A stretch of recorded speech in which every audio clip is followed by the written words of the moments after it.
It went bad.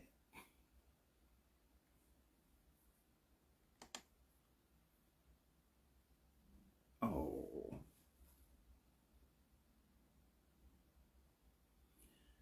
Oh, I hate that. Brent just... Yo, I hope you guys are seeing this. I'm going to give people a chance to switch over to the new one. I hope everybody from YouTube will come over. But Brent Pendleton, I appreciate your donation to the channel on YouTube. Thank you very much.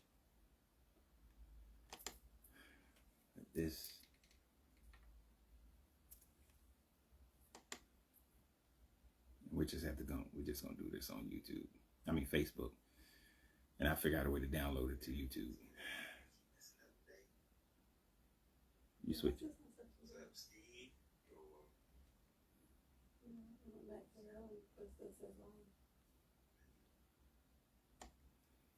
It'll go away in a minute. I'm just welcoming everybody on Facebook. I'm giving people an opportunity, a little bit of time to click over to the YouTube version. I mean Facebook version. The new one. Because straight canceled that last one. That was just horrible. So we won't have any of the YouTube people on this one unless they come over to Facebook. Hopefully they got the message and they will bring their little happiness on over here. And I'll just have to do this on my phone. I don't think I can share it. There's no way to.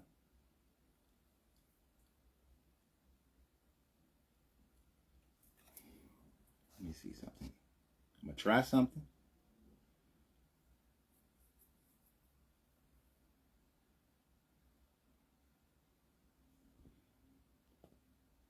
See if it'll work.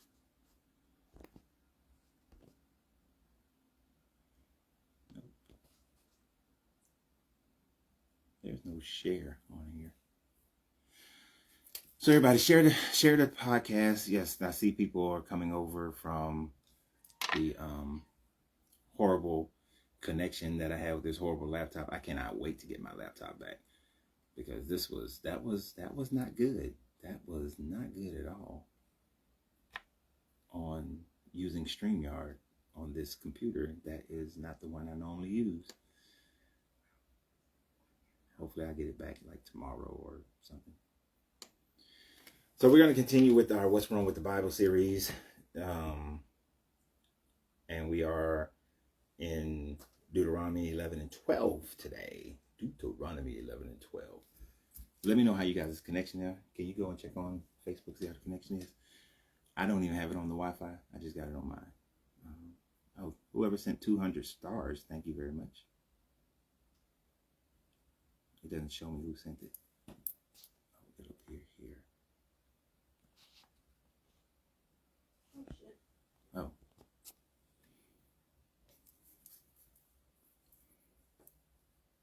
Where's the cigar, Sadie? Sade. I am indoors. It's raining and windy outside, so that might be part of the reason why the internet is acting crazy out here. But yeah, but being indoors where we're renting right now, I cannot smoke inside.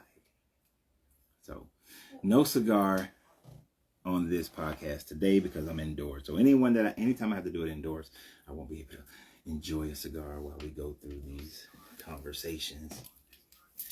Yeah, it should be working fine here.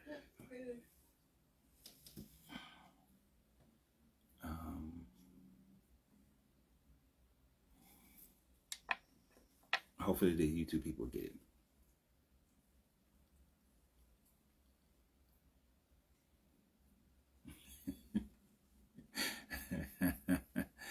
Kevin, you gonna smoke something for me? I appreciate that. In Colorado, where about in Colorado? Khalifa is saying no sound. There shouldn't be a problem with sound on this one. This is just on my phone.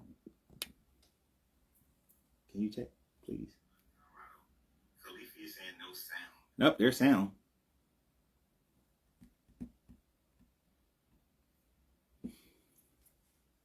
I know in the Colorado Springs. Okay. I will be in Denver for 2 days in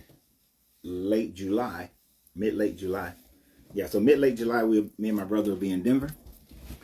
So, and of course, we'll be looking for cigar lounges when we're there. We'll be there for 2 days. So that'd be great.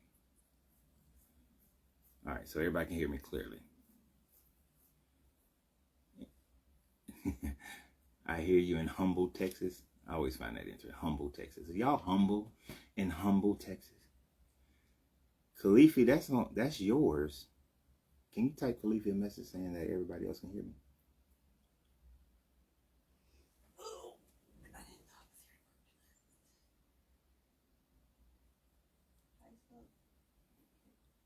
Khalifa. So Khalifa, sorry. I'm just saying her name all kind of wrong.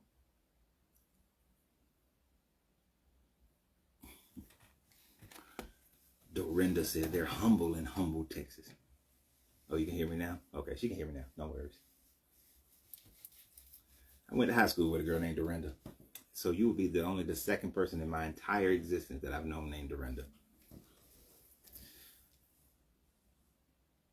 Thank you, TJ. Appreciate it.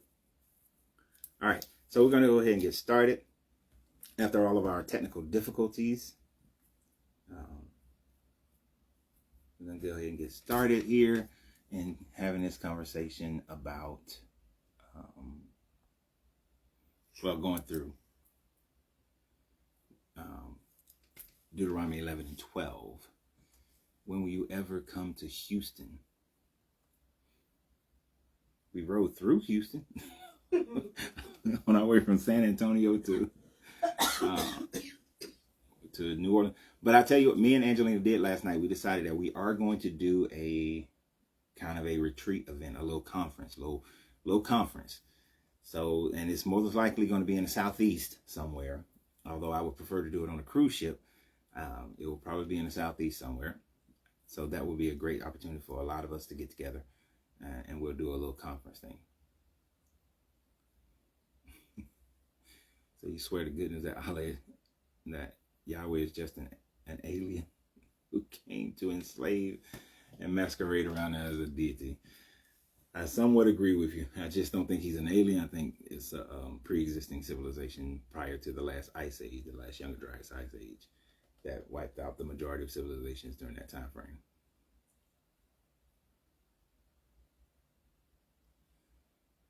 Real quick, would y'all want I've asked this before, a cruise or a retreat, like what do you call it? Glamping? A glamping retreat. Cruise, glamping retreat. Or in a city.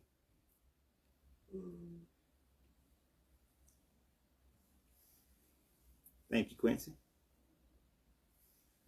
So a cruise, a glamping retreat, or in a city. Which one would y'all like? Not just a retreat, Kevin. You got to specify. Trauma said in the mountains. Diana said nature retreat. No cruise. Dorinda says she'll fly, but she won't float. Y'all messing up my cruise. Kevin says it's cruise clear. John says glamping. Y'all make me sick, because now y'all going in on what Angelina thought would be better. Kevin talking about nature. I don't like none of y'all right now. Just to let you know. I don't like none of y'all. None of y'all.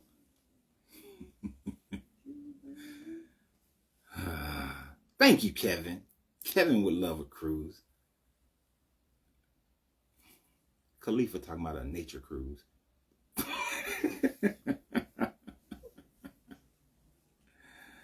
I don't have any gills, stay on the land.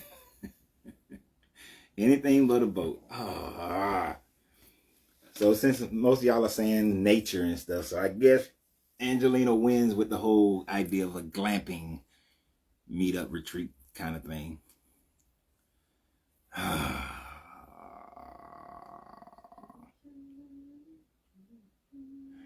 Fine. That's what we're going to put together. We're going to put down a glamping retreat. And have, some little conferences, little talks, and stuff like that. So that's what we're going to do. All right. So, all right, let's get started because it's later in the evening. Don't be thinking her, Dorinda. It's later in the evening.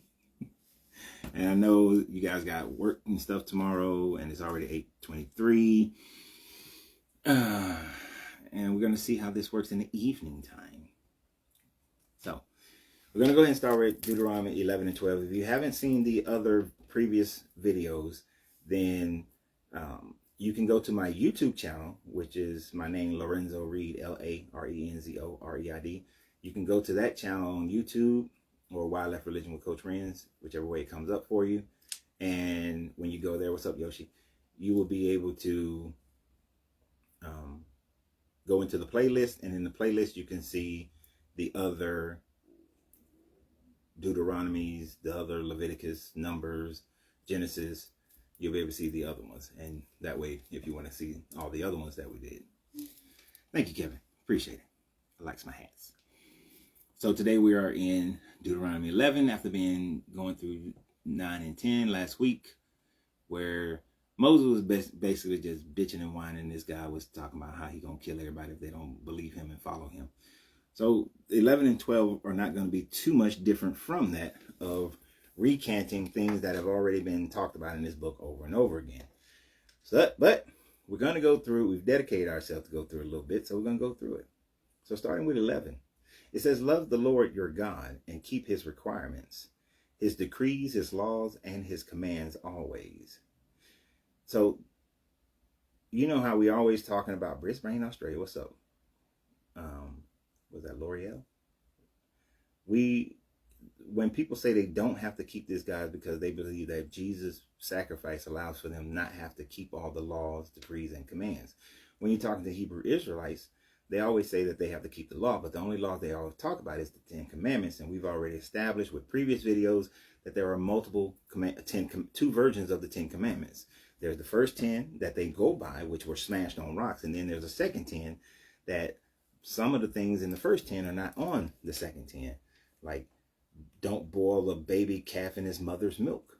So which laws are they supposed to keep? And then when it tells them right here in 11 that if you love this God, you need to keep his decrees, his laws, and his commandments, which would encompass all 600 and something laws, decrees, and commandments that this God has, to include all the holidays and all those sorts of things as well, and the Levites being priests and given to the Levites, and all the animal sacrifices and all those things, you're supposed to keep them. And of course, this God changes who he is throughout the process. Initially, you killed your firstborn child, your firstborn son. But then the Levites were the replacement for the killing of the firstborn son. And if you didn't kill the firstborn son, then you paid the Levites the 25 pieces of silver in order to as an atonement for you having a child, because we saw in this book before that every time a woman has a baby, a sacrifice had to be made to pay for the atonement of her having a baby because of the blood that is involved in having a child. So all those laws and decrees should be kept, or are supposed to be kept, right? And well, of course, we know that they don't. What's up, Brian? Brian B, South Africa. You up late. Could you imagine being married to a person who acted like this guy? Yeah, you'd be in an abusive relationship. That's what it would be, an abusive relationship. But let's continue. That's just one goddamn online. All right, so we're going to keep going. "Remember today that your children were not the ones who saw and experienced the disciplines of the Lord your God, his majesty, his mighty hand, his outstretched arm, the signs he performed, and the things he did in the heart of Egypt, both to Pharaoh, king of Egypt, and to his whole country, not just in that one city. What he did to the Egyptians' armies, to his horses and chariots, how he overwhelmed them with the waters of the Red Sea as they were pursuing you, and how the Lord brought lasting ruin to them, although Egypt flourished afterwards during this time frame. But this was, well, let me rephrase. Egypt came back to prominence because this time frame, this book was written, the Bronze Age collapse was about to happen. And this is based on the knowledge, the after knowledge, the Monday morning quarterback of knowing that the Bronze Age collapse happened in around between 1200 and 1000 BCE. And so Egypt did lose a lot of its territories during that time frame, but that's all it lost during that time frame. What is that? Is that spamming?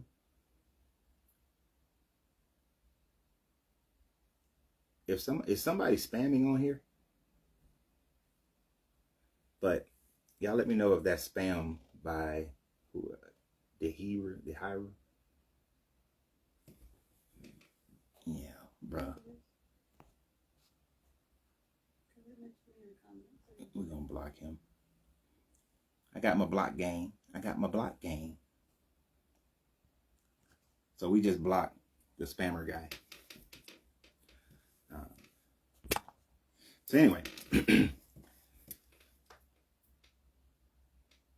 but he said that it was not your children who saw what he did for you in the wilderness until you arrived at this place, and what he did at Dathan and Abraham, son of Elib and the Reubenites, Elib the Reubenite, when the earth opened its mouth in the middle of all Israel and swallowed them up in their households, their tents, and every living thing that belonged to them. But it was your own eyes that saw all these great things the Lord has done. So basically, he's reminding these current children of Israel, because if you remember, when they first got to the edges of the promised land, Caleb and Joshua were the only one who was like, we can take them. But everybody else was like, nah, we can't take them. So this guy said that, well, none of you will go in there, only your children will go into the promised land. So none of these, and all of them have died. So at this point, all those people had died. All those generations had died by now. And so now it is just those who never saw any of those things happen in Egypt. So Moses is basically saying, y'all didn't see none of the stuff in Egypt that happened in Egypt. Y'all didn't see half the stuff that happened on this journey. There's only a few things y'all saw. Y'all didn't see when this God killed this one man and his whole group and swallowed them up in some kind of earthquake pit that happened. But what I want to make sure you understand is that you need to be able to tell everybody, I want y'all to believe that all those things happened in Egypt, even though you didn't see it. And then I need y'all to be able to tell your kids and convince them that all those things that happened in Egypt actually happened, so that they can convince their kids and their kids and their kids and their kids and their kids and so on and so forth that all of these things happened in Egypt. So this is the mindset that people are still in today. They are believing these things happened in Egypt. Back then, it would have been a lot easier to believe these things, because you lived at a time frame where people believed that the moon created its own light. At the time frame when you thought that your deity was the one that made the storms and the plants grow and all these sorts of things. But we live in a time now where we know better, right? We know better than that this God did any of these things, that we understand the forces of nature. The Egyptian goddess Shu is not out there blowing this 35 mile per hour wind here in Wilmington today and possibly causing my internet to suck. You know what? It ain't the internet. It's his old ass computer. So he's reminding them of all these things, and that they got to convince each generation to believe these things, right? So he's reminding them at this point, y'all didn't see it. Y'all only saw a few things, and really you didn't see much of that. But I need y'all to believe this stuff that I'm telling you, because I said it. And people will fall into that trap of believing whatever their parents tell. Like I saw a video today where a guy was saying that he had walked away from Christianity, but his mother was upset about it, and she was like, she's gonna stick with it because her grandmother told her and her grandmother told her, and it's only because of the teachings of each parent that these people are staying stuck in these religions, right?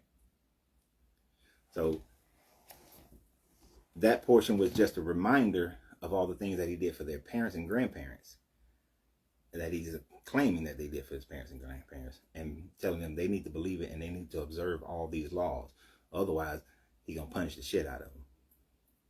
So to continue, observe therefore all the commands I am giving you today, so that you may have strength to go in and take over the lands that you are crossing the Jordan to possess, and so that you may live long in the land the Lord has swore to your ancestors to give to them and their descendants, a land flowing with milk and honey.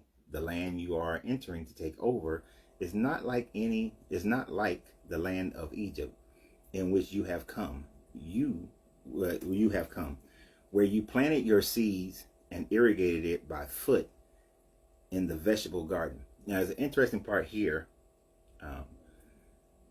He's telling them that they're going to go and possess a land that's different from the land in Egypt, the land that was promised to Abraham.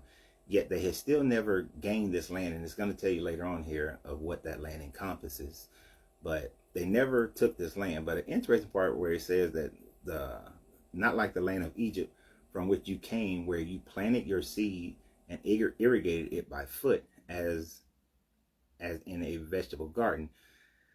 When I was doing my research on this one, there are many scholars who understand this line to mean that to irrigate the land by foot means that you irrigated the land by pissing.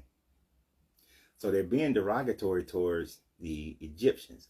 Now we know the Nile River flows with water. We know that it has been irrigated like a champ in order to produce fruits and vegetation, right? And here they are, and this is really just slander to say that the way that they irrigated the land was by pissing, and then pissing to irrigate the land. So this is kind of like a little backhanded slap slander at Egypt, and trying to make it say, well, you just came from over there. Now let me tell you where you're going. Because it continues with saying, but the land you are crossing to Jordan to take possession of is a land of mountains and valleys that drink rain from heaven. It is a land the Lord God cares for. The eyes of the Lord your God are continually on it, from the beginning of the year to the end. So he's like, yeah, that was pissy land over there. That was piss irrigation land. Knowing they got the whole big Nile River. But you coming over here to a land where God has got mountains, and the rain is gonna fall, and God's gonna watch over the land, and He's gonna cause the rain water. You ain't got to do all that irrigation. So he's used car selling these people right now. He's doing a used car sales presentation to make it seem like where you came from was horrible, but where you're going, it's going to be so much better. But I thought it was very interesting when in the propaganda that's used here to say that it's a land where they use piss to irrigate the land.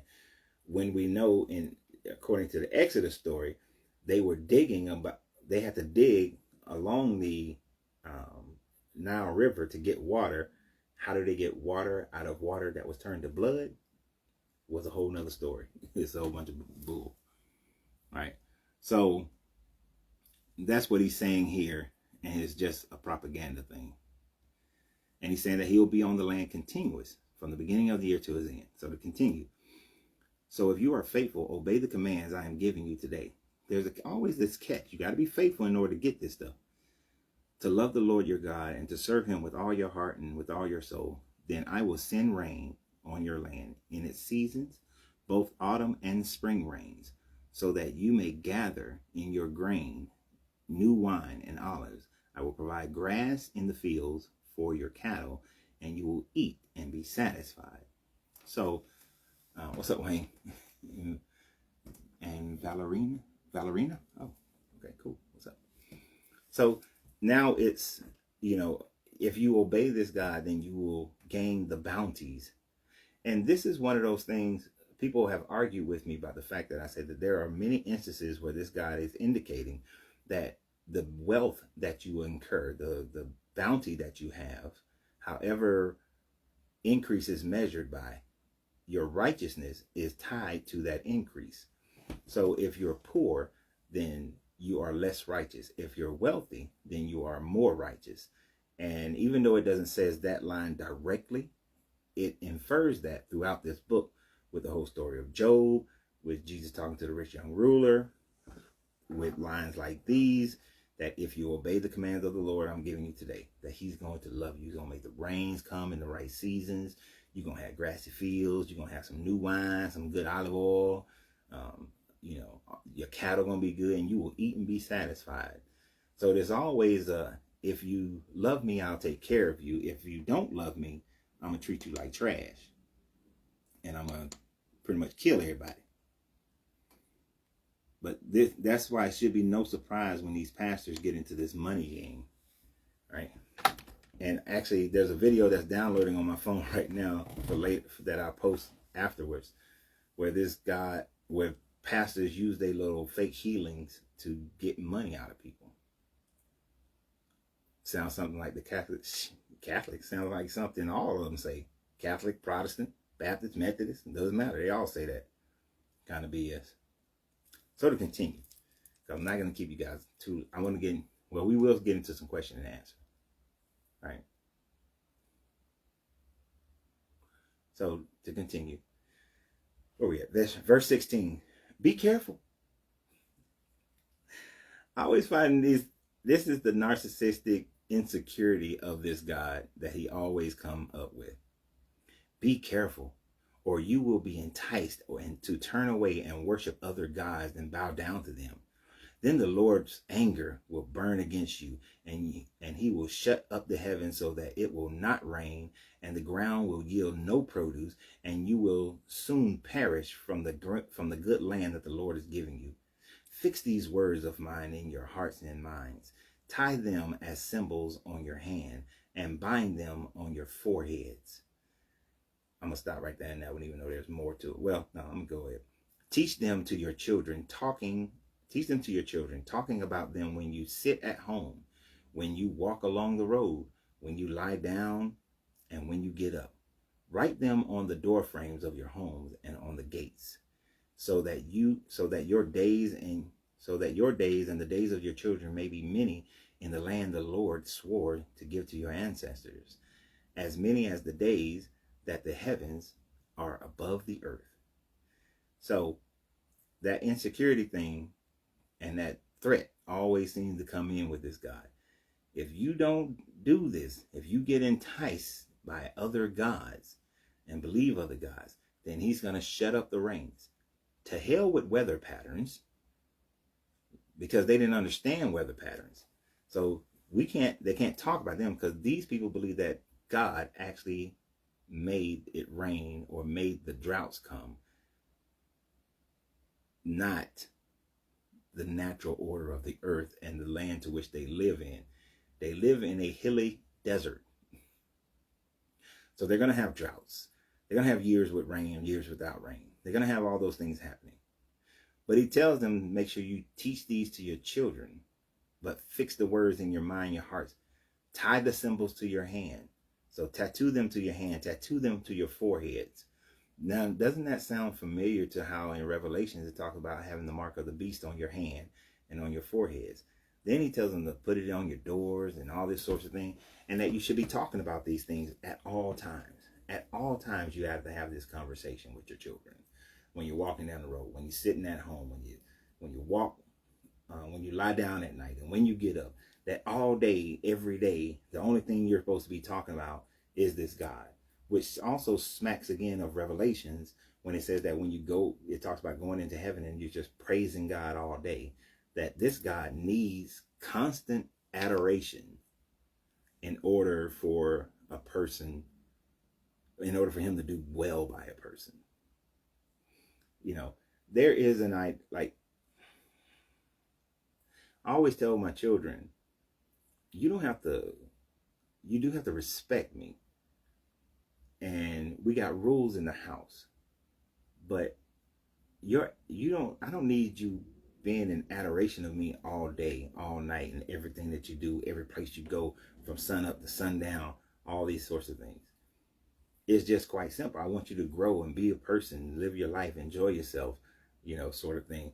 And I'm still going to take care of you because I chose to bring you into this world. So it is my responsibility to make sure that you have food, clothing, shelters, that you're safe, all these things. That's my responsibility because I brought you into this world. You don't owe me anything other than be respectful for the things and grateful for the things that I give you. But even at that, the basic things like rain, it is my duty to provide them for you. Almost no matter what. Almost no matter what. But certainly not, oh, if you don't adore me, then no. You gotta like do some murdering, do some drugs, and do something drastic. But for this guy, it's just, if I don't like you no more, then your anger will burn against me. That's a whole level of insecurity. Whole level of insecurity. That is ridiculous. But he is like an abusive parent. Love is what this God is like. And Moses want to make sure that they continuously brainwash the children for each generation to make sure that they stay with this God. Because we're going to get into later on in Deuteronomy where it speaks about how Elion gave Yahweh the Israelite as his portion, meaning there are other gods. If there were no other gods, then why would he say, oh, don't get tricked up and worship other gods? Shouldn't even be a question. Right. And he says he's a jealous God. Exactly, Quentin. So to continue, if you carefully observe all these commands I am giving to you, follow, to love the Lord your God, to walk in obedience to him, and to hold fast on him, then the Lord will drive out all these nations before you, and you would dispose nations larger and stronger than you. Every place where you set your foot will be yours. Your territories will extend. And listen to this part. Your territories will extend from the deserts of Lebanon and from the Euphrates River to the Mediterranean Sea. No one will be able to stand up against you. The Lord your God has, as he promised you, will put the terror and fear of you in the whole land wherever you go. So, I want you to think about this. This time frame should have been in around the 1400 BCE. Now, there is absolutely zero historical events that demonstrates that the Israelites were that type of nation during that time frame. They were a wandering tribe. And as the Bronze Age collapse happened, people moved in to the hillside where these people supposedly were, and they combined with them. After that, it's more than likely, it's possible that in the 900s, they formed a nation. The Egyptians had lost this territory after they were defeated by the Phoenicians. So they lost this territory. So now it's like an open for grabs territory at that time frame. By the time we get into the 8th century, 9th and 8th century, they are more organized as a nation. But then in the 8th century, they began to be conquered by the Assyrians. All but Jerusalem was conquered by the Assyrians under King Sennacherib. And the only reason he wasn't able to conquer is because he was bribed by Hezekiah. Now, their lands did not extend to the Euphrates. Their lands did not extend up into the deserts of Lebanon. After the Assyrians, they were then conquered by the Babylonians, and then they were conquered by the Greeks, and then they were conquered by the Romans, and then they were conquered by the Ottomans, the Arabs, and then they were conquered by the Europeans, and then back by the Arabs, and then back by the Europeans, and back and forth, until we get to where it becomes the state of Palestine, until we get to World War II and the end of that, and then the British gave up that colony as a state of Israel. But even today, as a state of Israel, it does not go to the deserts of Lebanon, nor does it go to the Euphrates River, which is in Iraq. At no time frame did this God ever give these people the land that he even described at this point. And for them, that was the entire world. So this is an incomplete lie, a fabrication that this God is saying, if you observe all my commands, then I'm going to give you all this land. So he has never fulfilled this promise of land that he made to Abraham, Isaac, or Jacob. And it has never happened. And it most likely will never happen, that they will acquire all the land to which they are claiming in this book. But this is one of the reasons why the Jewish people feel like, the Israelites who are there today feel like they can go into into Palestine, go into the West Bank, and take the land, because they follow this. They believe this gives them the legitimacy of being able to do that. But this God has never ever done it, and it's all based on his ego. And then he tells them that they're going to dispose of all the nations larger and stronger than them, which is code for this God for genocide. They're going to genocide all these people. That's just what it is. But he has never fulfilled this promise, and never will. So to continue. See, that's how 26 starts. See, especially now that they found oil and gas in Gaza. Oh, they damn sure gonna want to take it then. They definitely gonna take it then. Right. See, I am setting before you today a blessing and a curse. So the blessing is the land. The curse is if you don't obey this God. The blessing if you obey the commands of the Lord your God that I am giving you today. Because Moses is about to die, because he's not going to be allowed to go into the promised land. He was told that he couldn't go because he took credit for making water come out of a rock, and he didn't do it the way that this God told him to do it, which was to speak to the rock. Instead, he tapped the rock twice with a staff. You would think if he was doing this based on that guy, the tapping of the staff on the rock would have still not have given water if he was told to talk to the rock. So why did tapping the rock with a stick work? It should not have worked unless Moses got his own powers, his own abracadabras. But continue. The curse is if you disobey commands of your Lord your God and turn from the way that I command you today by following other gods, which you have not known. When the Lord your God has brought you into the land you are entering to possess, you are to proclaim on Mount Gerizim the blessings, and on Mount Elba the curse. As you know, these mountains are across the Jordan westward towards the setting sun, near the great trees of Moreh, in the territory of those Canaanites living in the Abra, in the vicinity of Gilgal. You are about to cross the Jordan to enter and take possession of the land the Lord your God is giving you. When you have taken it over and are living there, be sure that you obey the decrees and the laws I am setting before you today. So basically, the only way you can maintain this life is if you obey all the commands of this God. So suffice it to say, since they have never obeyed all these commands, you can make a case and say that's why they've always and constantly have been conquered by other nations, because at no point in time have they obeyed all these laws and decrees and whatnot. At no point in time. And they're still not doing it today.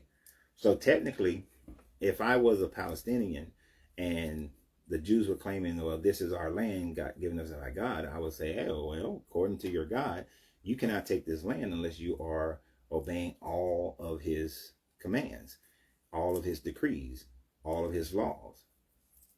And you're clearly not, because you're not participating in all the sacrifices. You're mixing linens. You're not selling your daughters off to be brides. You're not doing all the commands and decrees. You're not keeping all the holy days and worships. You're not doing all the things. So therefore, you can't have it. You can't. They have never done it, and they never will, because there's too many for one. Nobody, they wouldn't be able to keep track of. They would have no life. They would have no industry. They would not be able to keep up with the times, because they would be spending too much of their time trying to uphold all these laws and everything. And there would be so many animal sacrifices that are happening in Israel. Because I do know that when they have a baby, they're not giving 2 turtle doves for every time a baby is born. They're not doing those things. So they're full of shit. To be able to try to claim that is their time and they're not doing the stuff. So they're full of it. So we're going to continue to chapter 12. But like I said, this shows us who have decided to walk away from this book when we actually, people always ask, why did I walk away from this God? It's because I studied this book. That's why most of you, to my knowledge, have walked away from this religion in this book, because we studied it. We go through it, we read it, and we're like, oh, this is some bullshit. You know? So we move away from it. And that's why we started this process almost 2 years ago of going through this book and going at least 2 chapters on every week. And so we continue with 12. These are the decrees and laws you must obey and be careful to follow in the land that the Lord, the God of your ancestors, have given you to possess. As long as you live in the land. You know, he said this once. Why you got to keep saying it? As long as you live in the land. Destroy, genocide, destroy. And this is not only genocide, but you know how people act when somebody destroys or does something to their churches or their temples, but yet people get offended, right? Like if you go to a church today and you burn the church down, or you go to a synagogue and you burn it down, people get all in their feelings and they're like, oh, how could you? How could you? How could you do such a thing?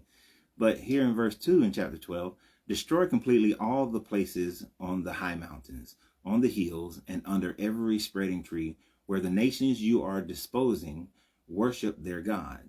Break down their altars, smash their sacred stones, and burn their Asherah poles in the fire. Cut down, something on the screen, cut down the idols of their gods and wipe out their names from those places.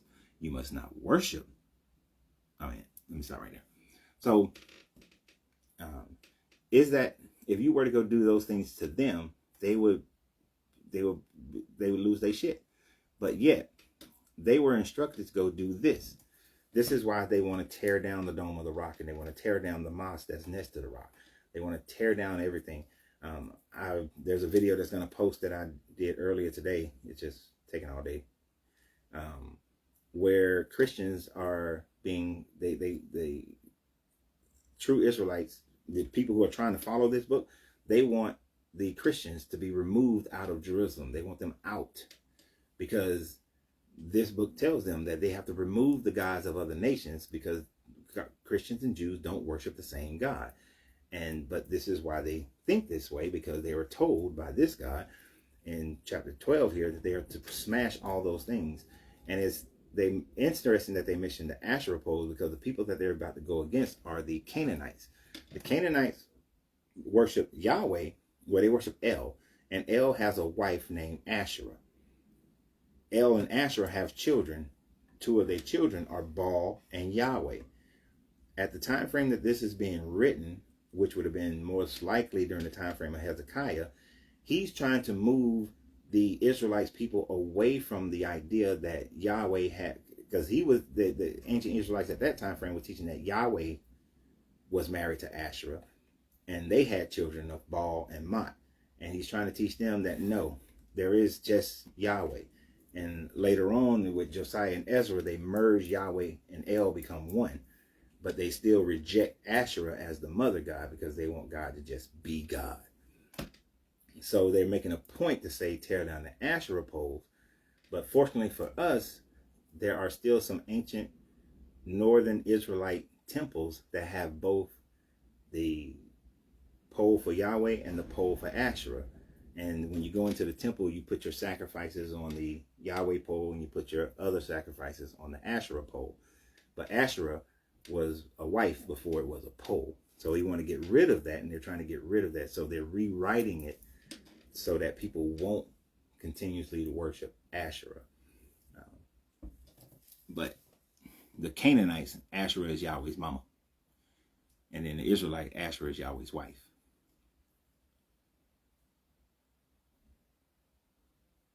Say they the chosen one. They ain't chosen for nothing. Everybody's the chosen one of their own individual God. Most denominations are confused, and the truth be told, can't answer most questions. Now, most people who claim this book can't answer hardly any of the questions of this book because they only know the little points that their pastors or priests have been giving them, and they don't even know this. I guarantee most of them have never read Deuteronomy.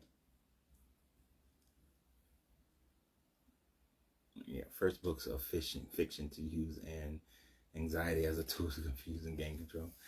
It is a book of fiction that was used for that. It wasn't the first one though. The Sumerian tablets were they was some fiction stuff that was used to control people as well. But that's why I don't like none of the religions. I wouldn't follow any religion.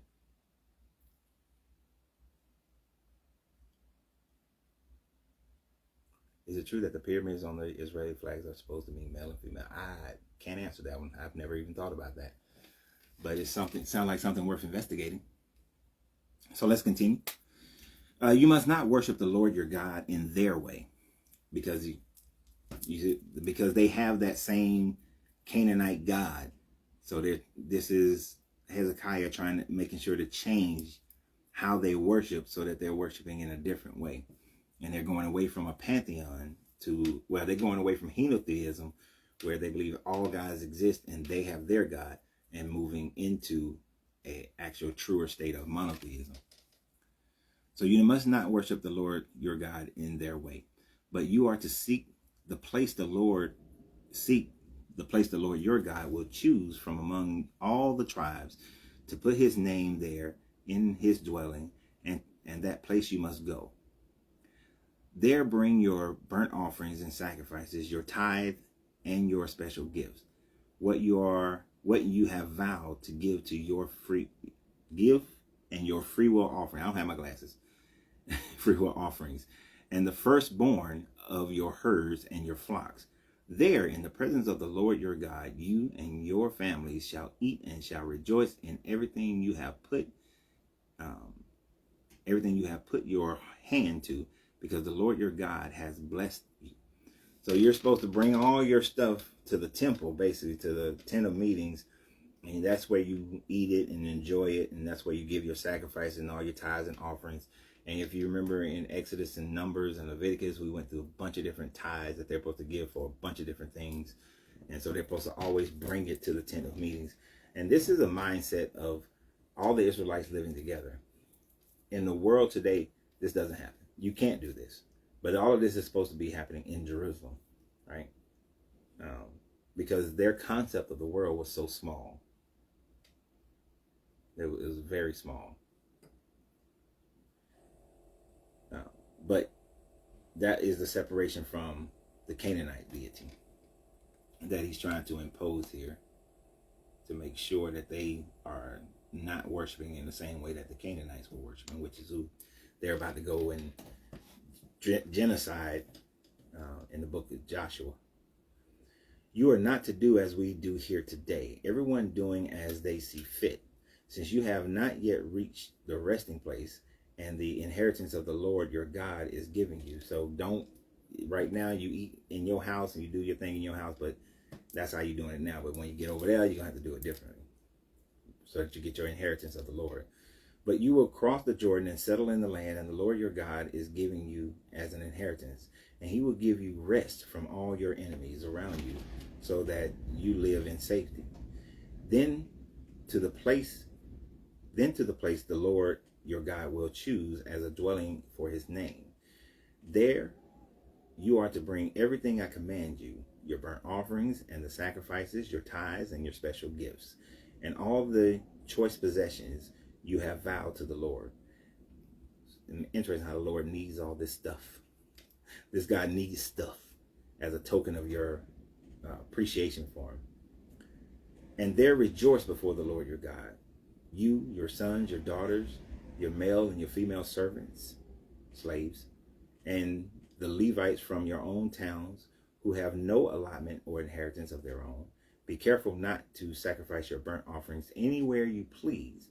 Offer them only at the place the Lord will choose in one of your tribes, and there observe everything I command you. You know, when I was a Christian, if I was a pastor, I would have used that part there to tell people that y'all need to stop giving your tithe and your offering and giving your energy and your time to other churches, and you need to come to my church, to this church. You need to give your offerings, your choice gifts to this church. I've never heard a pastor use that for that purpose. I would have used that back when I was a Christian. You're so very welcome, Wheeler. Will this session be on? I will try to download it when it's over and then upload it to YouTube. There's an app that I have that I should be able to do that. Or there's one I can get.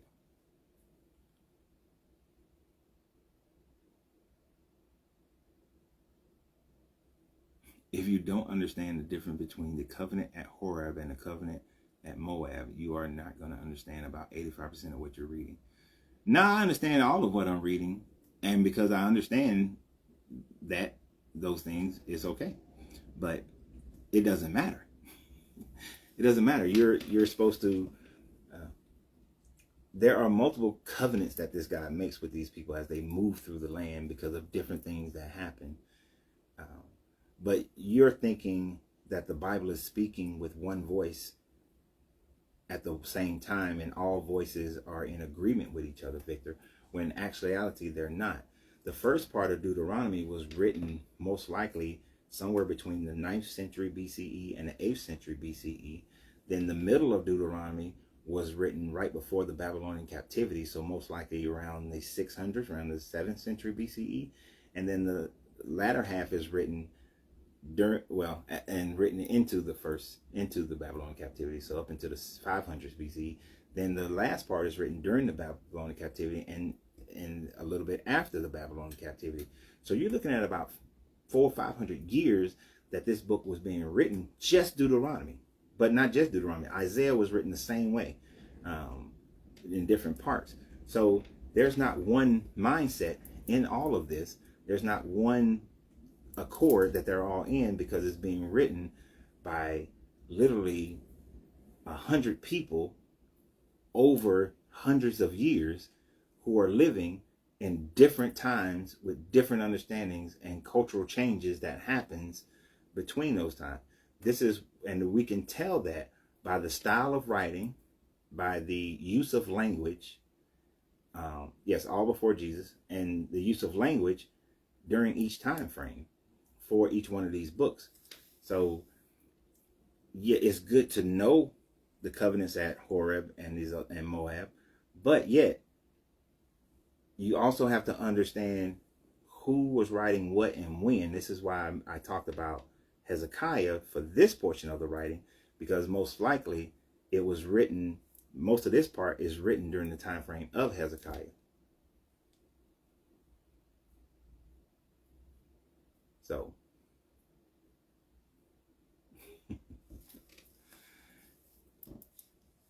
where was I? And I like when people try to throw things in there like, well, you know, they had this covenant at Horeb and then they broke it, and they had the covenant at Moab when the men went and had sex with their women and all that kind of stuff. And then, you know, this guy was mad because they started worshiping their gods. He talks about that constantly, about worshiping other people's gods. And that's why you got to kill everybody. That's why genocide is the way of this God. Because if you don't genocide, then, you know, if you open up the opportunity for the men to be swayed. And we talked about that. That's why you should have been here when we were in those parts of the Bible that talked about Horeb and Moab. When we talked about that this God is afraid of the men getting that good Moab poom poom. So that's why they had to go kill all the Moabites. So that good Moab poom poom was good. Yeah. Sir, I think you're lost, because you believe that snakes talk. So to continue, because I will not spend my time on that nonsense. I loathe your barbaric God. I think we're on verse 15. Yeah, we're on verse 15. Nevertheless, you may slaughter your animals in any of your towns and eat as much of the meat as you want, as if it were gazelle or deer, according to the blessings of the Lord your God gives you. Ever since them two teeth came out, it's hard for me to say ceremonially. Both the ceremonially unclean and the clean may eat, right? But you must not eat the blood poured out on the ground like water. It's interesting because before in Exodus and in Leviticus, the ceremonially unclean could not eat at this time frame. But they can eat now, but they can only do it out in their towns. When they come towards the tent of meetings, as I was talking about earlier, they can't eat there. But you weren't supposed to deal with an unclean person, though, because being with an unclean person made you unclean. But now they're like, you know what, go ahead and y'all just eat together. Because it's mainly about the blood. And we're going to talk about blood for a minute here. We're going to talk about blood.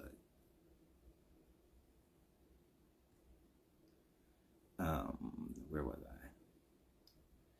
But you must not eat the blood, pour it out on the ground like water.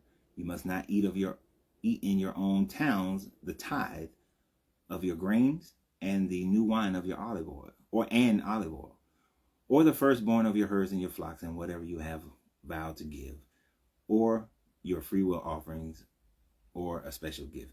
This is padding the runtime. That's all it is. It's padding the runtime. Because he already said this. So they padding the runtime. Instead, you are to eat them in the presence of the Lord your God at the place your Lord your God will choose. You, your sons, your daughters, your male and female servants, and the Levites from your town. And you are to rejoice before the Lord your God in everything you put your hand to. Be careful not to neglect the Levites as long as you live in the land. What he already said in chapter 11. Got to repeat it again.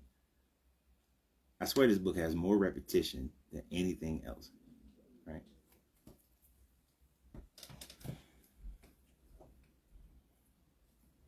When the Lord your God has enlarged your territory, as he promised you, and you crave meat and say, I would like some meat, then you may eat as much as you want. If the place where the Lord your God chooses to put his name is too far away from you, you may slaughter animals from the herds and the flocks the Lord has given you, and I have commanded you, and in your own towns you may eat as much of them as you want. Eat them as you would a gazelle or a deer. Both the ceremonially unclean and the clean may eat. But be sure not to eat the blood, because the blood is the life, and you must not eat the life with the meat. You must not eat the blood, pour it out on the ground like water. Do not eat it, so that it may go well with you and your children after you, because you will be doing what is right in the eyes of the Lord. Now, it keeps on repeating that whole thing about not eating the blood. I mean, they said it once, they said it twice. Hopefully they won't say it thrice. But the thing about it is the fact that you cannot get all the blood out of any piece of meat, period. Like, the intelligence of the people at this time frame was such that they thought that once they stopped having the ability to squeeze all the meat out or drain all the meat out, that there was no blood within the meat. But there is always blood in meat, no matter how you try to slice it. You're never going to get every iota of blood out. So this just shows their lack of understanding of things. The fact that he would say, get all the blood out. Now, I understand, you do your ritual thing, get the blood out. But after it stops dripping, there's still blood in there. You think the God would know this. You think he would, but he don't. But he had to say that over and over again about getting the blood out. Let's see if we can get through the end of this chapter so we can just have free conversation because we're almost done. But take your consecrated things and whatever you have vowed to give and go to the place the Lord will choose. Present your burnt offerings to the altar and the altar of your Lord your God, both the meat and the blood. The blood of your sacrifice must be poured beside the altar and the Lord of your God, but you may eat the meat. So why aren't they still doing this? Why aren't they still pouring blood onto the altars? That's why I remember we was talking about how you in the part when they was making Aaron into a priest and all the blood splashing. They still supposed to be doing some blood splashing. And before somebody say something stupid, as this chapter starts saying, as the previous chapter started saying, you are to keep all the laws, all the commands, and all the decrees. That's what the books say. Not the ones you pick and choose and you want to keep that don't fit into the world today, but you're supposed to keep all of them. All of them. Because that's what the books say. So why aren't y'all splashing blood on the altars and pouring blood on the altars and going and giving your sacrifices on the altars? Because it said it right there. The blood of your sacrifice must be poured beside the altar of the Lord your God, but you may eat the meat. Be careful to obey all these regulations. Be careful to obey all these regulations. Let me say it one more again. Be careful to obey all these regulations I am giving you so that you may always go well with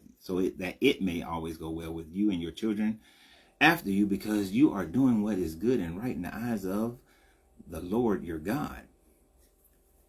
The Lord your God will cut off before you the nations you are about to invade and dispose. Going to genocide some people. But when you have driven them out and settled in their land, and after they have destroyed before you, be careful not to ensnare by inquiring about their gods, saying, how do these nations serve their gods? We will do the same. Because you know the insecurity of this God. You must not worship the Lord your God in their way, because in worshiping their gods, they do all kinds of detestable things the Lord hates. They even burn their sons and daughters in the fire as a sacrifice to their gods. See that you do all I command you. Do not add or take away from it. So, two things here. Don't you? This is what I was saying when a few weeks ago, when Hezekiah and them started writing this stuff down, they wanted to distance themselves from some of the old ways that their ancestors used to worship. And one of the ways their ancestors used to worship was to perform a molech. The word molech just means going through the fire or burning through the fire. And remember back in Exodus, he said that all of your firstborn sons must be given to him in the same way that you give your firstborn of your cattle. So that was to perform a molech. But then later on, this guy changes his mind and say that, well, the Levites are going to represent your firstborn. So give them a dedication. Give them 25 pieces of silver every time you have a firstborn son. So they stopped the molech. There in the ancient Israelite temples in Egypt, some of them they have found where they performed the molech sacrifice. So understand, molech is not a god, but it was just a word to describe a certain type of sacrifice that anybody made to any of their gods. So now Hezekiah, in this aspect of it, is saying that, oh, that is detestable, because he wants to distance himself from what their ancestors were doing when they were performing the exact same thing, but their God changed it. I'm glad this God, every now and then this guy does something that is right. With killing the babies is a good thing, but you got to pay up some money for that baby after you do that, So they were doing that same thing. And there was another point in here.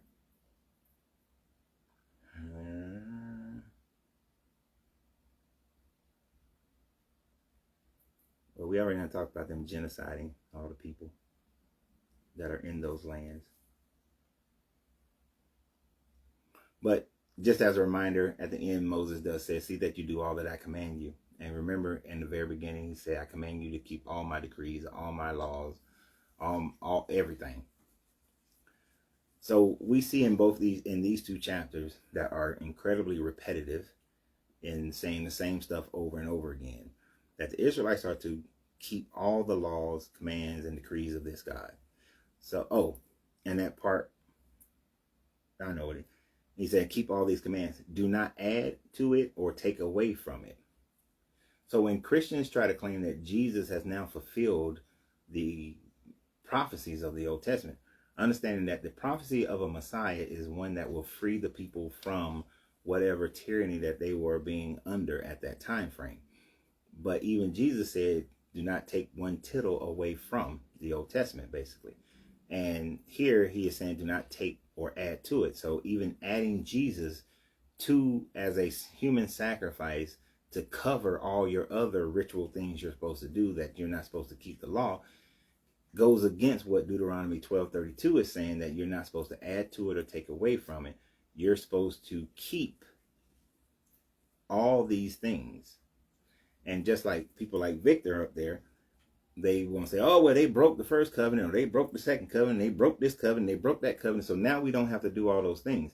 But in every covenant, he tells you that you got to keep all this stuff and don't add and take away from it, that you're supposed to keep the commands, keep the commandments, keep all the laws, keep the decrees, and that you're never supposed to add or take away from it. You can't add or take away from something every time somebody calls themselves breaking it, and now you can decide what parts you're going to keep and what parts you're not going to keep. So when you make someone into a priest, you're supposed to still be splashing blood on the altar, putting blood on their earlobes. You're supposed to be doing your wave offering with some meat in your hand. You're supposed to be doing all these things. Hey, Grand Rising Debbie. You're supposed to be doing all these things. But of course, those things don't jive with today's culture. So of course, you can't do them. So we have to do some mental gymnastics to work our way around it. And societies have done that with every religion. Every religion does that. We will read Deuteronomy 31 when we get to Deuteronomy 31. And the thing about it is, one of the things that I have with the Bible, if a verse of the Bible can't stand on its own, if I got to go read this verse and read that verse and read that verse and that verse and that verse and that verse in order to make sense of this verse, then that verse ain't worth shit. That part of your God's word ain't worth nothing.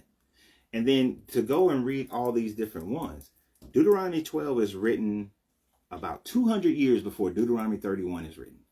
So the idea that they're going to have the same voice is idiotic. It's ludicrous.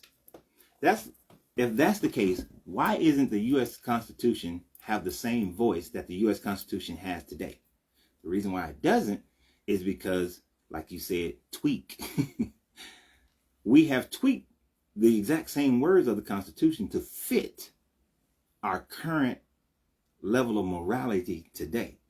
When the Constitution was written, those Bill of Rights was not for black people. They were not for women. They were not for Asians, the Latinos. They were not for the Hispanics. They were not for anybody but land-owning, white, same Anglo-Saxon males. But now we can say all people are created, all men are created equal, and apply it to everyone, even though it's still not, because we changed it, because we do not speak with the same mindset of the people who wrote the Constitution. They had a different mindset. But people like to go back, especially them, some of those crazy ones, like to say, well, they had forethought that one day the slaves will be free. They had forethought that women will be one day treated equal. They didn't have no damn forethought. They thought like they thought for the time frame that they was walking around. And so the writers of the first part of Deuteronomy was thinking during the time frame that they were being sieged by the Assyrians. And the last part, which would be 31, was written during the time frame when their ass was being captive by the Babylonians and then freed by the Persians. I forgot they had the Persians in there. Freed by the Persians. Two different mindsets over a long ass period of time. So there's absolutely no way. Laws are not commandments, bro. You know the difference. Sir, I think you need to know the difference. That is why, let me, y'all know, usually I don't even bother with these kind of people too tough. But just for your edification, sir, we're going to go back to chapter 11. And the first part of chapter 11. Now, Victor, I need you to understand this, Victor, because you seem to be missing somewhere. All right. Love, this is verse 11, Deuteronomy. Love the Lord your God and keep his requirements, his decrees, his laws, and his commandments always. I know the difference between commandments and laws. But he said in 11 to keep his requirements, his decrees, his laws, and his commandments. So you try to create an argument by saying there's a difference between laws and commandments. We all know that. But it doesn't matter because your God said keep all his decrees, all his laws, and all his commandments. Some of his decrees is when you make someone into a priest, splash the blood, make the sacrifice, splash it, splash it, splash it, splash it, splash it. Put it on his earlobes. What you talking about? When he tells them that, decrees to them the laws of when if a woman is on her menstrual cycle, you're not supposed to touch anything that she touches. You're not supposed to touch her because it makes you unclean and you're supposed to be separated out of the city and all this kind of things. You're still supposed to keep them. You're still supposed to keep them. It doesn't matter when the laws came in or out. It's in your book. That's all that matters. It's in your book. And you're supposed to keep all of them. There's nothing else beyond that. If you believe in this book, Victor, you're supposed to keep all these laws, all these decrees, and all these commandments. All of them. If you're not doing that, you ain't got nothing to talk about, bro. There's nothing for you to say. Because your God clearly says it. Right there. Chapter 11. Chapter 11. And there were no laws before Deuteronomy 4. That's bullshit. There were laws in Leviticus and Numbers.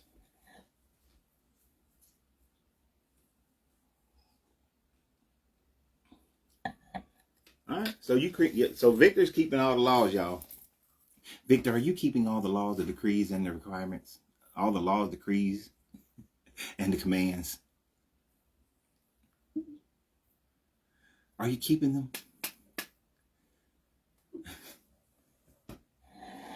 And I will agree with you that when you call them heathens, this is only for the Israelites. If you ain't an Israelite, this shit don't matter. None of it. Doesn't matter. Because as we get later into this book, as I said earlier in this podcast, it's going to clearly say that Elion gave the Israelites as Yahweh's portion. Elion and Yahweh are not the same. That is the pantheon. That is just like Anu when he gave in the Sumerian Akkadian religion, when he gave all the different Anunnaki their portions of people. Same thing. Oh, this special laser is good. I just need a cigar to go with it. Damn the inside. If it wasn't raining, I would be doing this outside. Right. Exactly, Brian. This whole thing is none of our business. All the Abrahamic religions. And they're not. Let me tell you. If you cannot trace your lineage directly to the people of the Abrahamic religions, you should not be following any of this stuff. Oh, Victor, I can't see. Victor, I already didn't like you. Now I can't stand you, Victor. I'm just letting you know, bro, what you smoking. But I can't stand you right now. Now we on a whole nother level of anger towards Victor, y'all. A whole nother level of anger. What you smoking though? Just so I can feel some kind of way. Because y'all know after this podcast, I'm going right back outside. I had to sit in my car today because it was raining and wind. And we tell me it's all good. Who else said they were smoking a cigar? I think the guy in Colorado said he was smoking one. Yeah, Kevin Kevin and Victor, both of y'all on my shit list right now, taunting me with your cigar smoking. But anyway, it's all good, no problems. I'm just jealous, but so that point is back to the other point. I can't stand when people come and try to tell me that I'm a Hebrew Israelite. I am one of the very few people today that can track their family histories. My family, no branch of my family that I followed, because I didn't follow every branch. We'll be honest about that. But none of them are Hebrew Israelites. None of them come from the Levant. None of them come from the Abrahamics. There's no Muslim connection. There's no Israelite connection. There's none of that. My family didn't get forced over into Christianity until they were forced to America. Plain and simple. If my father's family had not been sold by the Malis, then they would have been Muslim. But that would have been a force into Islam.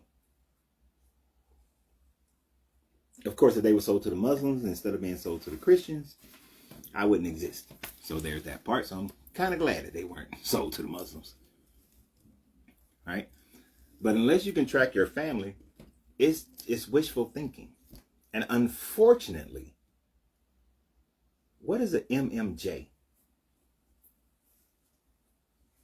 I don't know what MMJ is. How do you know? I'm guessing. How you know? I'm guessing. How you know? I'm guessing. Angelina said it's medicinal marijuana. Am I right? I don't know. Oh. How you know? You been smoking the weed behind my back? You Nah, don't just know. playing. I'm just playing. She don't smoke the weed. But I'm guessing since he says it's not a cigar, it must be some. And in Colorado, it's marijuana.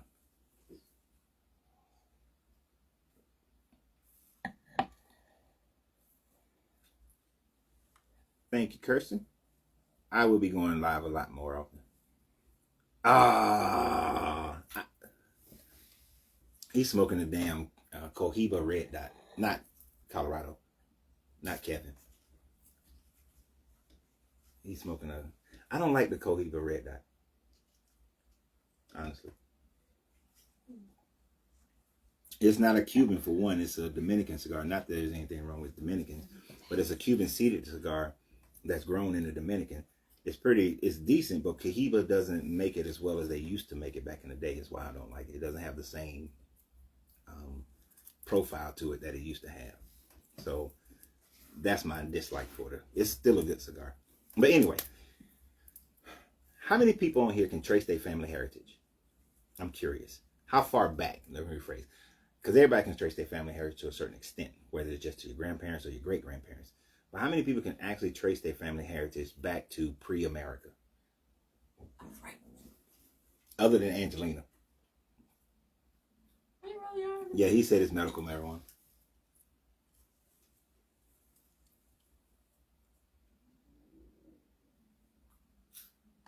Angelina smokes cigars. She does not smoke the Mary Jane.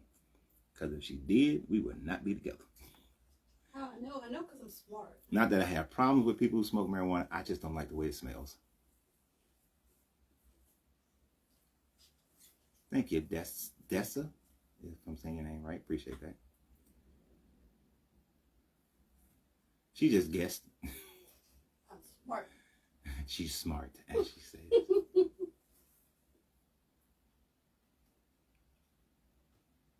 You gotta get out your family history book. Now that's cool. If you can trace your family heritage back, I would suggest that you should, because I did mine back in the 90s before the internet, and that shit was hard as fuck. And I mean to say it that way, hard as fuck to do it. Then everything got stolen in my last military move, so now I got to redo it all again. I saw somebody. Your line goes to the Druids. Cool.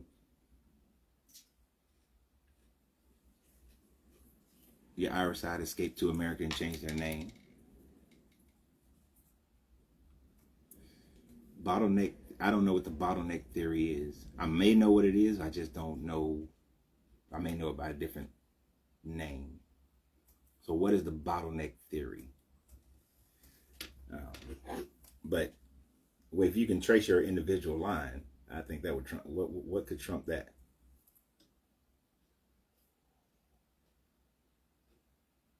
Got your 40th reunion. I know, and a lot of people, a lot of Hispanics and Latin Americans, they can trace their lines better too. Man, I ain't got time to Google nothing right now. This computer is slow as hell. It takes 15 minutes to Google anything. That's why we had to switch over, and it's not being simulcast on YouTube right now.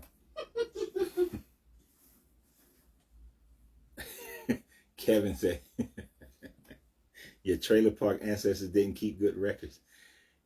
Okay, so this is how I had to do mine back in the 90s when I did this. I knew my grandparents. I knew my grandparents on both sides. I knew their names, and I knew where they live. And I found, you go and you can request birth certificate. If you can find, where they live, were born, you can request their birth certificate. You can request title deeds of buying land, just any public record you can find. And as you continue to find who they married, where they lived, lands that they purchased, or businesses they owned, or anything like that. And then finally you get to, like, for myself, I got to which slave ship they came across on, and then the manifest of where that slave ship came from. And then it stops right there. Nothing else. Can't find nothing else. I just know, like, where they came from. Like my mom's side of the family, by following my mother's father's side of the family, I got to Nigeria. Following my father's side of the family and his father's, during the patriarchal version, I got to Mali, right? The Dogons in Mali. I never did my grandmother's side and then follow her mother. But of course, you can follow her mother, or you can choose to follow her father. It could get crazy, but and wills. If you can find wills, like Angelina has a copy of the will of the person who owns some of her family and who got what in the wills, and that helps her to find her stuff, her family, or where they came from. Genetic bottlenecks are statistic events that limit genetic variations in the population as a result of founding populations that can lead to genetic drift. So first I have to know what that word stochastic means, because I have no idea what that means.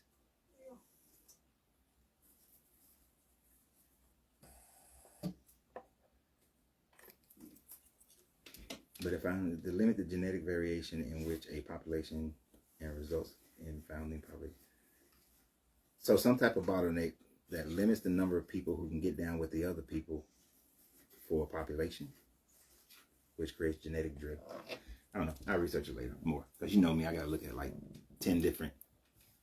I have to look at I look at a bunch of sources so that I can read like different processes of it. I don't know. I was able to find my lineage, a portion of my lineage through my father's, or my patriarchal lineage through my mother and my father, the matriarchal, and then you can go on forever, really, just by splintering off into different ones. But I do think it's an exercise that most people should do.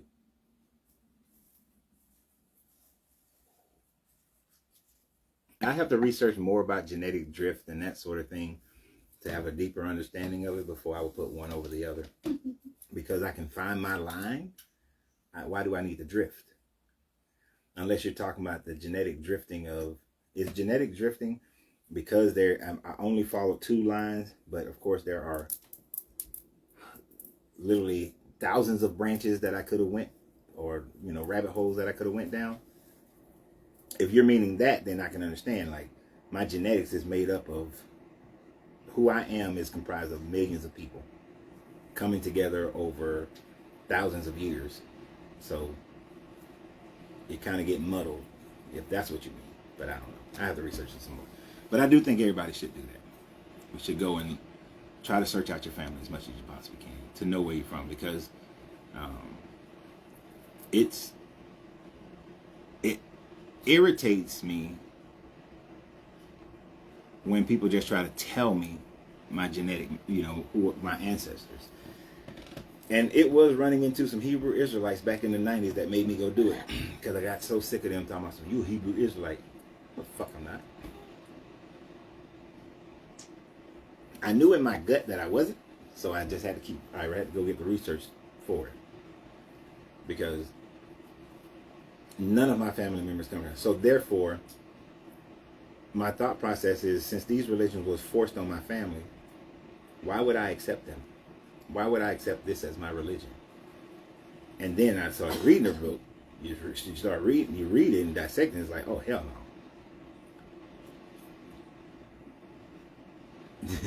I'm a Saint Germain, and I found out some over the top interesting things about my heritage. I'm a Saint Germain. Are you talking about the Saint Germain? Is that what you're talking about?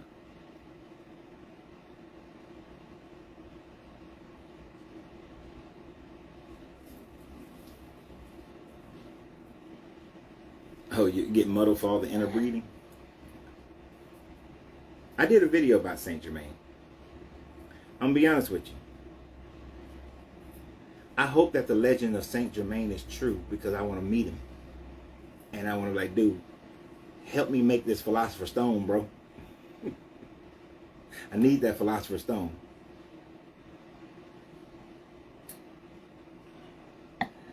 Yeah, I tell them I tell the Power Rangers that, that you tell them that you're above them, on which I can't stand them Power Rangers. So everyone's going to smash their cousin. To a certain degree, you're absolutely right.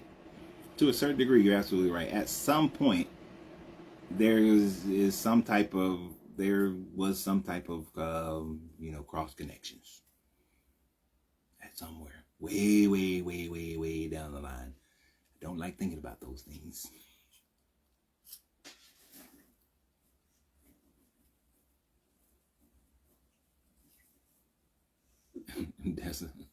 You're related to Joan of Arc.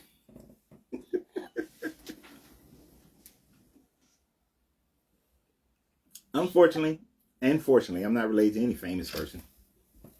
I didn't come across any famous people in history, no important people of history, just people. Just people. Jesus. Just people. No kings, no queens, just people. No chiefs, just people. That's it.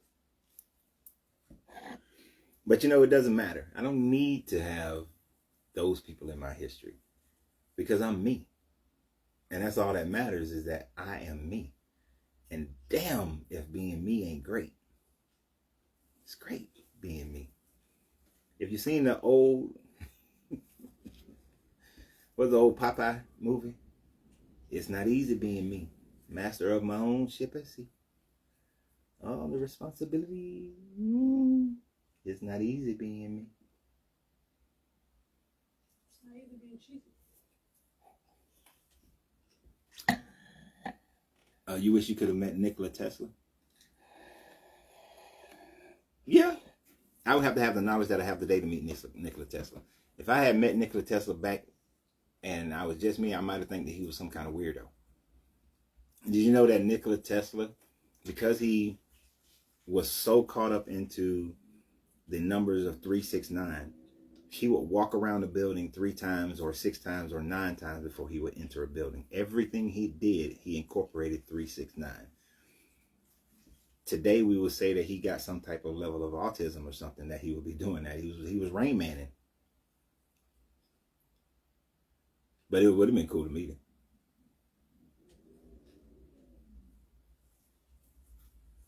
is that the totalitarian theory, is the totalitarian theory a real thing? Hell no. The totalitarian theory is conspiracy theory people trying to figure out a way to make American history different. If I'm thinking, wait a minute, the totalitarian people. Wait a minute, I may be thinking about the wrong people. I may be thinking about the wrong people. The totalitarians.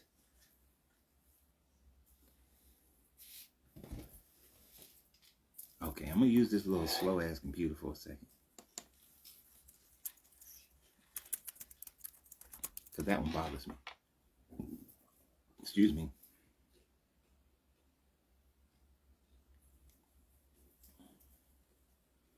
Yeah, it's called a theory. Yeah, there's no way to prove it.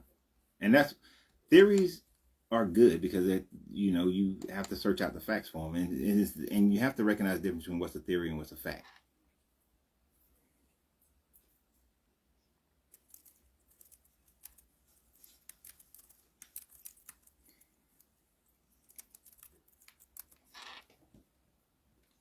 Oh, that's what I thought. I was wrong. Okay, so there's the Tartaria, and then I was thinking Tamiria. That's the American thing. Tartaria. See, there's no evidence for the Tartarian, even though they've drawn that there are old maps dating back into the 15th century, I think, of people claiming of a land of Tartaria. Tartarian it was just a bunch of nomadic people that got caught up and brought into one group, but there's literally no proof of a Tartarian, of an area that was ruled over a king or whatever who ruled the Tartarians. Now, did the Huns or the Mongols, did they destroy any evidence of it? It's possible, because some people are saying that they were the ones who built the Wall of China, and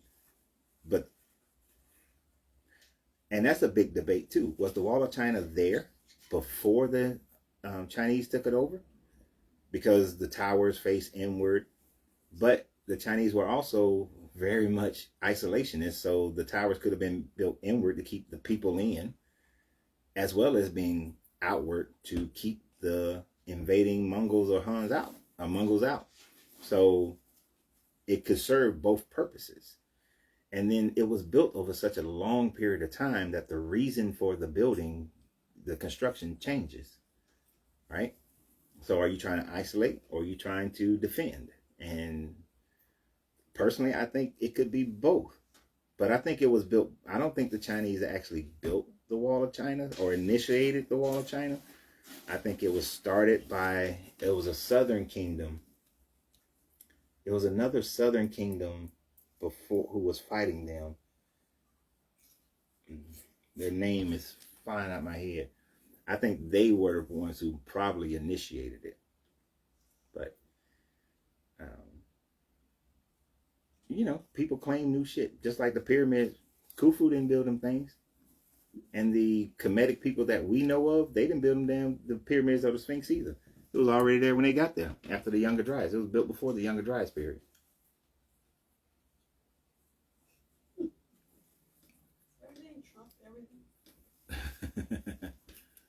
What are your thoughts on quantum physics?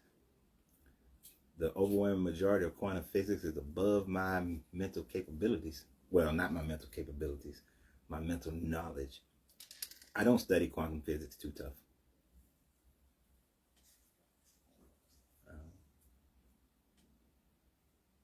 I leave that for other people to study and for me to read their results.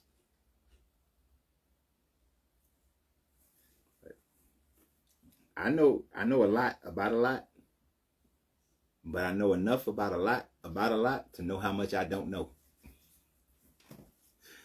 And there is far more things that I do not know than things that I do know. And there will always be far more things that I don't know.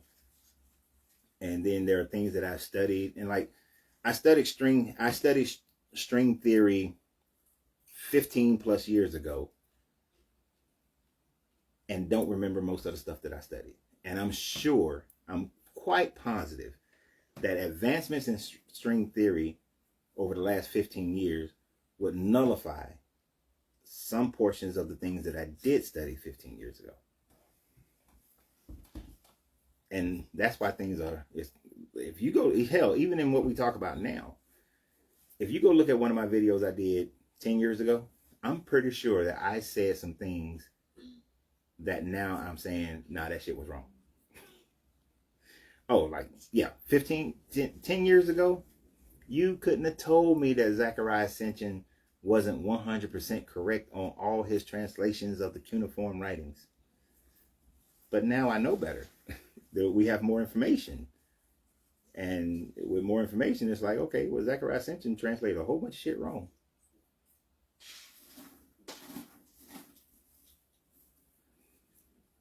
Oh, I'm not even going to go bother to study quantum physics or quantum mechanics.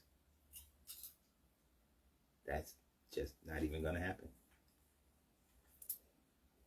And that's y'all fault. I'm telling you right now. All that is y'all fault. I was able to study a lot more different things before this channel got bigger. But as this channel's gotten bigger, it has forced me to focus more on my studies, which is somewhat irritating because I like studying random shit. But it's fine though. We have a family, we have a group, we have people, we're connecting. This is my pathway for right now, so I am enjoying it, and I enjoy the study and breaking down this Bible so that those of us, and understand, I'm not trying to convince, we're not trying to convince anyone to walk away from their religion. It is a choice that you must make for yourself, and we are only here to support one another who have already made that choice or are in the process of making that choice, or who just have questions. This is why we don't get into a whole bunch of debates. This is why I don't do debates, because I'm not trying to convince anyone. If you agree, great. If you don't agree with the information, great. We have a conversation about it. We walk away from it, still cool. Even if I don't know where Victor is, but if I ever ran into Victor, we're going to smoke a cigar together. I've met up with people who, if you was back with me back in the day when I was with Kevin, you would remember that I used to meet up with this guy Alton quite often, and he was a big time Christian. So I don't have a problem with people as long as we are respectful. And so I appreciate those who are. Now that guy who's on here spamming, that's bullshit. Holly said, what do you believe in? There's very little that I believe, but I understand what you're asking. So even though I used to hate giving myself titles, if I gave myself a title, it would have to be an agnostic hermetic alchemist. And I throw agnostic in there because there's not enough information to be able to prove that any creator deity exists. And there's not enough to prove that one doesn't exist. We just don't know. But there's certainly not enough to prove one exists. There's more information to prove that doesn't. There's more information counter to a God in the way that we have described God than there is for one. But in the Hermeticism, you have the concept of the all. And the all is mostly a concept of mentalism. That we all exist in the mind of the all as a mental creation from the all. But the all is not all Geppettoing everybody's life or the mechanisms of the universe. It created simply because it created, not with the sense of duty of good or bad. It just created and the universe just exists. So if there is a creator, it would have to fit the Hermetic understanding of the all in order for it to be a creator. It cannot have all these emotions. It cannot have favorite children. It cannot require anything from anybody or desire or need anything from anybody, because the moment it does, then the all ceases from being the all. It's kind of like how the Tao says that the moment you give God a name, it is no longer God. The moment you give the way, you put it into a book, it is no longer God. It uses the term the way, but I'm just using the term God. But the moment you put God in a book, it's no longer God. So because now that God can only fit in the confines of your book. But it says that the all is unknowable and the all is undefinable. So a person can't, if you can say that you know your God, you have a relationship with your God, that ain't God. Because you have to be known to have a relationship with something. It has to know you and you have to know it. And since the all is unknowable, you cannot have relationship with the all. And it's undefinable. You cannot have characteristics that define the all. Otherwise, it is not the all, because it has to always be confined in those characteristics. So therefore, the concept of an all is possible, but there will never be any evidence to prove it, because it will always be outside of any evidence that we could ever discover. So I think that's fine. So the all is mental. The universe is mental. Right. And it gets into duality when we start talking about the law of correspondence and the law of polarity, with as above, so below as above, and all things exist on a pole, and identifying the pole. Because if the all exists, if good exists, then evil must exist. It's not good, or there's no such thing as good and evil. It's just the one thing on the pole. No, one book, one religion can't define all. Nope. How can it be the all but missing a name? Because the moment you give it a name, so the moment you call God has a name, Yahweh, El, Jehovah, whatever name you want to give it, now that God can only be that, Jehovah, Yahweh. It can't be anything to the people in Mesoamerica who has Quetzalcoatl, to the Aztecs and the Mayans. Can't be Quetzalcoatl because it is Yahweh. So Quetzalcoatl, it cannot ever be because it's Yahweh. It can't be Allah. It can't be Brahma. It can't be Krishna. It can't be any other deity but Yahweh, because it is named Yahweh. And that's all it can be. So if it has a name, it's been defined. And the moment you define it, it's no longer God. Because God has to be all encompassing. It can never be anything more than itself, and it can never be anything less than itself.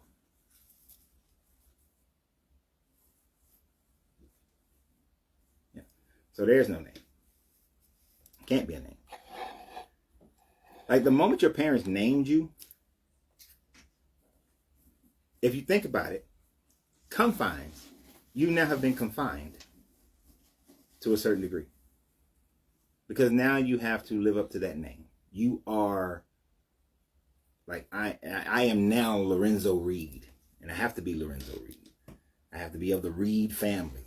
I have to be, and my grandmother's maiden name was Ross, so now I got to be of the Ross family. Because they named me as part of that family. So I've been confined to that as my family. It's how most people think that's my family. This is why you'll hear me say often that blood don't make family, it's relationships that make family. Because my boy Troy is my family. My guy Brandon is my family. We have no genetic connections that I know of, but we are family because of who we are to each other. But the moment you gave me that name, then you forced me to say that David is my brother, Wendy is my sister, Eddie is my uncle, Jeanette is my aunt. You've confined me to these people because you gave me this name.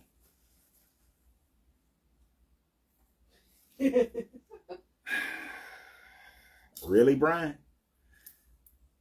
As soon as I get things fixed, Brian, and I get that passport, I'm coming to South Africa. I'm gonna whoop your tail. I told you. That's what we doing. Brian, you see, I see you, Brian. Okay. Anyway, what Junior say? I often ask Christians how they can speak for a sovereign being. Sovereign being means that it does not want. Exactly.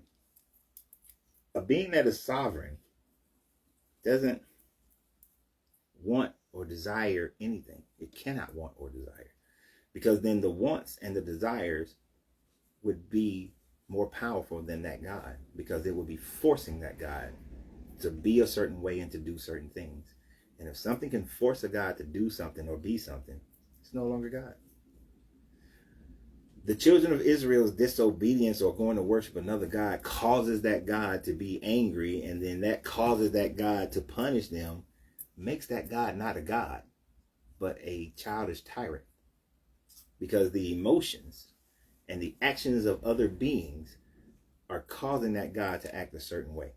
It's no longer God now. It's a person. It's things that man created. Absolute power corrupts absolutely. It has to. It has to. And that is why we will never. There is no plane of existence where there is no. Excuse me. No negativity. Think about the stories in the book of Enoch. The ideas that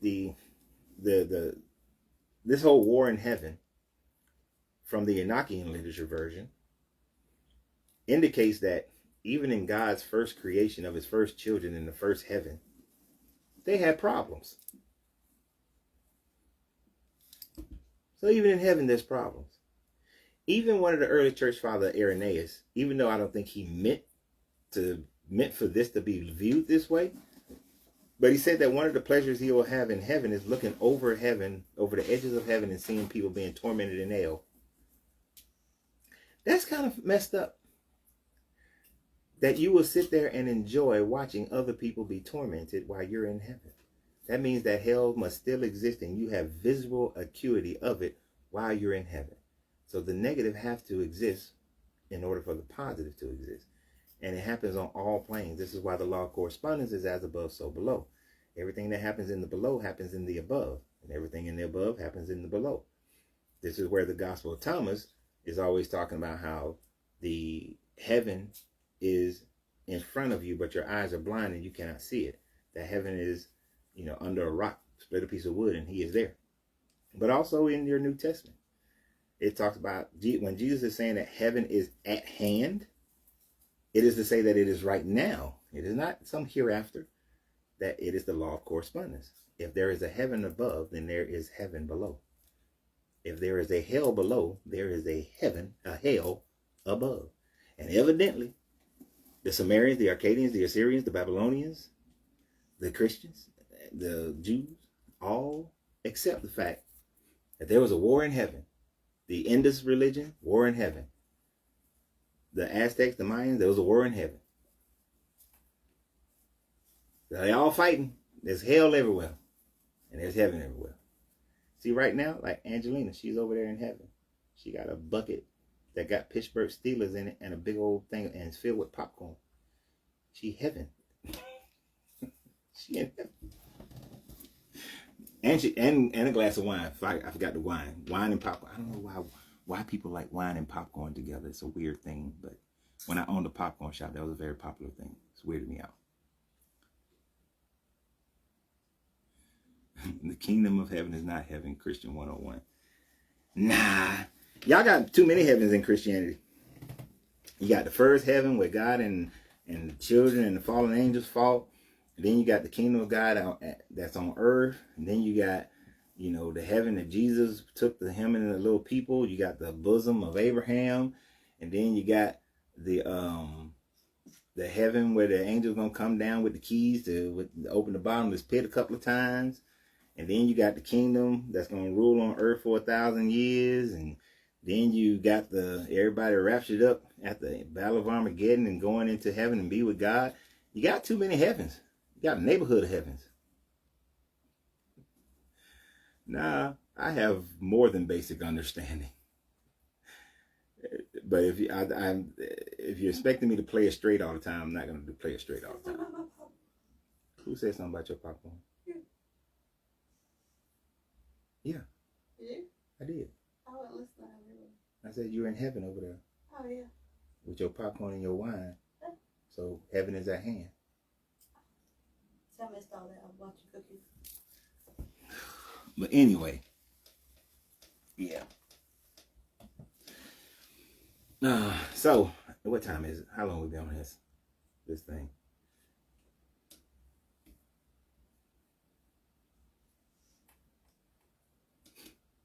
I know. There are some Hermetic philosophies that are within your Bible. I just choose to rather go straight to the source of it. And that was one of the things that I recognized when I was a kid, that there was a similarity between the idea of saying kingdom, thy kingdom come, thy will be done on earth as it is in heaven, as being similar to the law of correspondence as, as above, so below. So there are some Hermetic thought processes. And the reason thing about it is that in every religion, you can find Hermetic thought processes. So, the only heaven is in the gym. Yeah, my back is sore as hell from being in the gym yesterday. It's 4 a.m. in Cape Town. You should be asleep, Brian.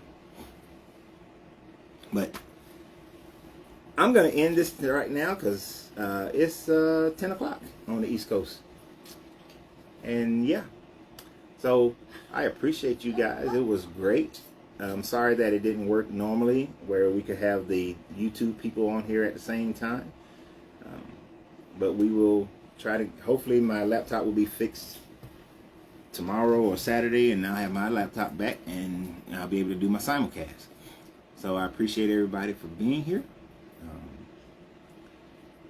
Speaking your language, as above, so below. Yep, definitely a Hermeticist. I follow the 7 Hermetic laws more than anything else. So, and it has benefited me greatly in my mind and in my life. So, I would say no matter what religion you are, you follow those 7 Hermetic principles, you should have a good mind and a good life. But anyway, so with that, we're going to end the show today.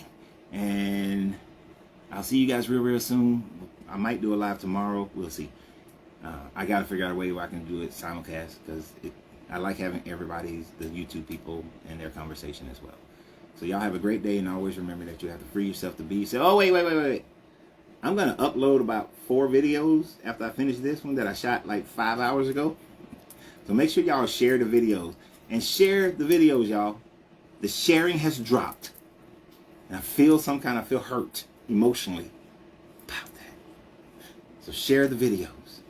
But y'all have a good one. And always remember you have to free yourself to be yourself because your greatness is non-negotiable. Good journey, good vibrations.